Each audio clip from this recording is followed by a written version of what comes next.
Un saludo tengan todos. La situación en Cuba hace mucho que es insostenible, pero cada vez se pone peor. Nos acercamos a la hora cero y dígase por hora cero el momento en el que el pueblo tomará las calles y acabará con esa dictadura. Yo sé que muchos han perdido la fe de que ocurre un nuevo estallido social, pero aunque no lo creas, están más cerca de lo que crees. Están sometiendo al pueblo a vivir en una crisis sin precedentes y solo para que tengas una idea, en el día de ayer se dio una protesta en una escuela por hambre.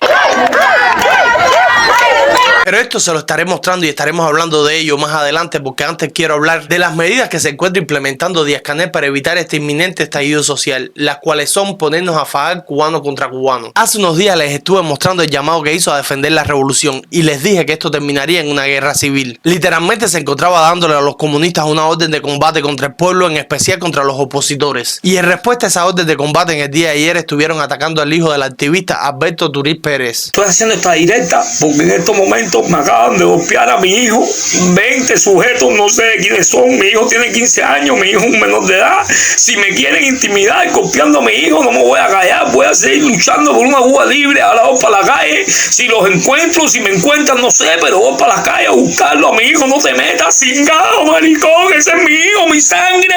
A donde quiera que te voy a buscarte, si eres tú, me preso por papi Betty, no me interesa, pero conmigo no te metas.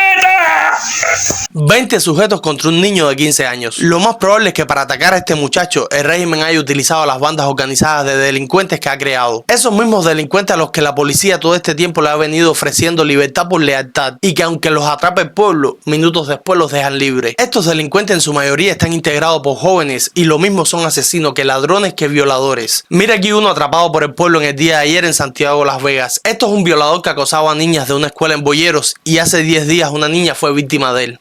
De niña, mira. Bueno, aquí en Santiago la ve aquí. Tremenda perra de taza que le metí. Carajo ese, ¿no? La policía no llega. Por aquí pasa ya 30 veces, tío. Un gorila. No ha pasado, Un gorila es lo que parece. No se va para ningún lado.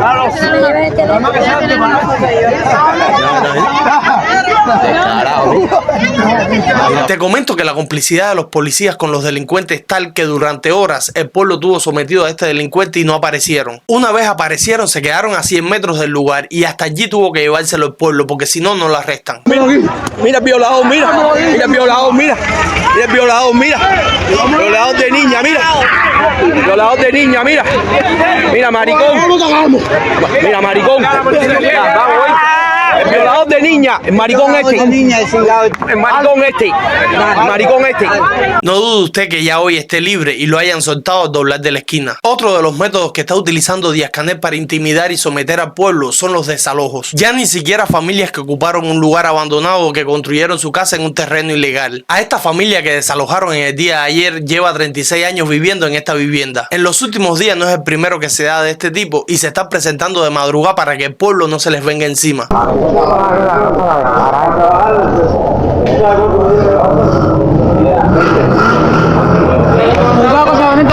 Pero es lo que yo te digo, tía Cora, vinieron esta gente. Sí, los perros están ladrando por la madrugada de las 5 y pico, casi las 4. ¿Qué parece? Una casa que uno nunca en la vida había visto. Porque aquí en Cuba te desalojan así porque sí ya. Y después dicen que en Cuba no existe el desalojo. Liberan a los delincuentes para tener al pueblo viviendo en un estado de terror. Los ponen a fajar unos contra otros. Esto es complementado con las multas, los desalojos y la represión contra el pueblo. Todo para mantenerte a raya y que no protestes. Antes de continuar, me gustaría recordarte que si deseas enviar dinero a Cuba, lo hagas mediante Infocuba Transfer. Infocuba Transfer es la forma rápida y segura de enviar dinero a Cuba sin que este dinero caiga en manos de Díaz-Canel ni financie la represión contra el pueblo cubano. Y todo esto lo están haciendo para evitar un estallido social por la gran crisis que se avecina a la isla. Y me estoy refiriendo a una crisis 10 veces peor que la que estamos viviendo. Ya ellos hicieron oficial de que no hay leche para darle a los niños. Y mediante este audio filtrado nos estamos enterando de que tampoco habrá culeros. Acaba de ir el viceintendente a reunirse con la gerente de Quinta y 96. Y en ninguna de las tiendas se está vendiendo cuarto ciclo de culero. En ninguna. Así que por lo tanto, seguimos en el tercer ciclo y eso hasta que lo de la provincia diga. Recuerda que uno hace la fuerza, pero ahora mismo la provincia dijo que la fuerza que hagan es cuando ellos decidan que va a empezar el cuarto ciclo en cada municipio. No es cuando decida la fuerza que metan las madres, así lo dijeron clarito, para que sepa cómo funciona ahora. cuando decida. Es municipal y la provincia es quien lo decide. Ni leche ni culero para los niños, y a los que asisten a las escuelas los están poniendo a estudiar con hambre porque no hay comida para darle. Y este fue el motivo que dio lugar a una protesta en el día de ayer por los estudiantes en una de esas escuelas. Merienda en una escuela, tú no falta de respeto. Mira cómo está, mira qué falta de respeto hay aquí, mira en Cuba, mira.